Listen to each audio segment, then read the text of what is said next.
Okay, there's a payment plan scheme that's going on more than before. We are used to, in this real estate business, we are used to the normal 6 months, we are used to the normal 9 months, used to normal 12 months. But now more than ever, 18 months, 24 months. In fact, there's a popular real estate developer that has a 2-year payment plan for their land. And for the uninitiated and for people that don't think this thing through, there's a lot of danger in it if you opt for longer payment plans. And I'm going to be breaking down different points and different things you need to think about before you say, okay, it's affordable, let me go for it. The largest danger for taking a payment plan on a property is that there's a possibility that that property will be oversubscribed before you can finish paying.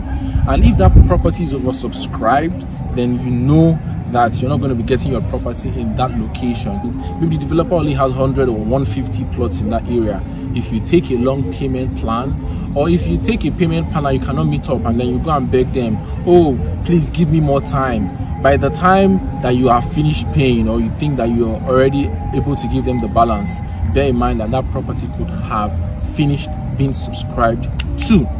Now, the second thing that you need to know before you take a long payment plan is the fact that the development levy, the ancillary fees at the point that you put in your initial deposit will likely not be the same by the time you finish paying.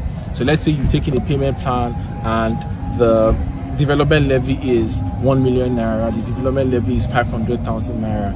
In 2 years' time, that development levy will likely be 2 million naira, 2.5 million naira. Because in that time, they've done interconnecting routes in the estate, they've established a fence, they've finished the gatehouse, they probably even have a show unit in that estate. So bear in mind that you're not going to be paying the same amount of ancillary fees for that estate. Third important point you need to know is that you're getting this at an interest, at extra cost.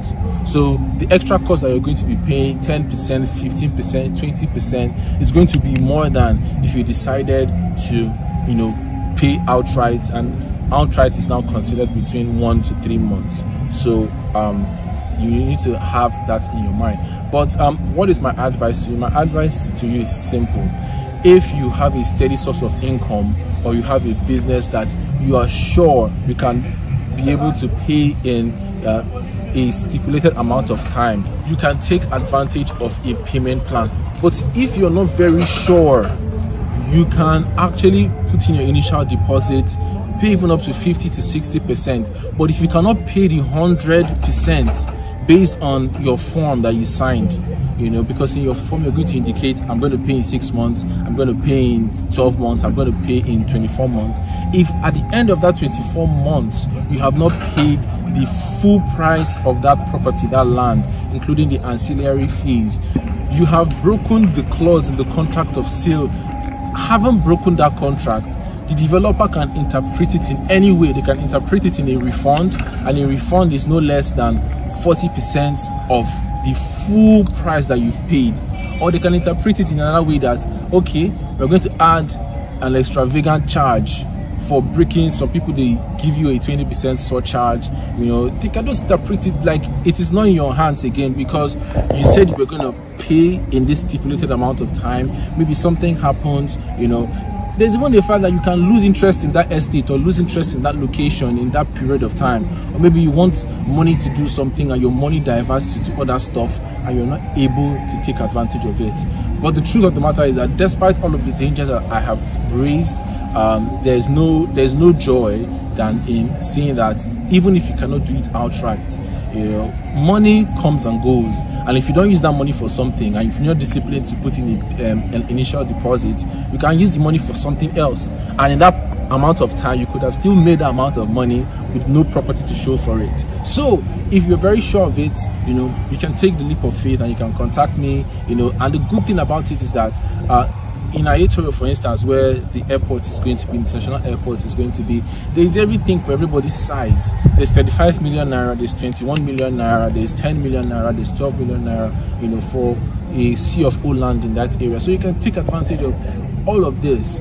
But, understand the fact that even from the developer's point of view, these people are business people, and the more you drag their money and the more that you take time to pay, they cannot adequately plan for development, they cannot adequately plan for what they want to do there, and so you're kind of like a clog in the wheel.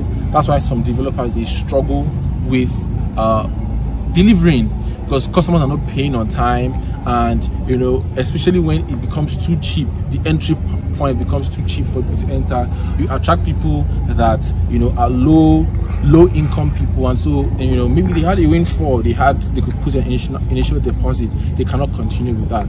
But just take advantage of that, and just something that you should know. I felt like you should know. Thank you so very much for watching. This is Uche Philip Emori from Ownahome.ng TV show. Thank you for watching. Kindly like, kindly share, kindly subscribe, and I'll see you in the very next video. Bye bye.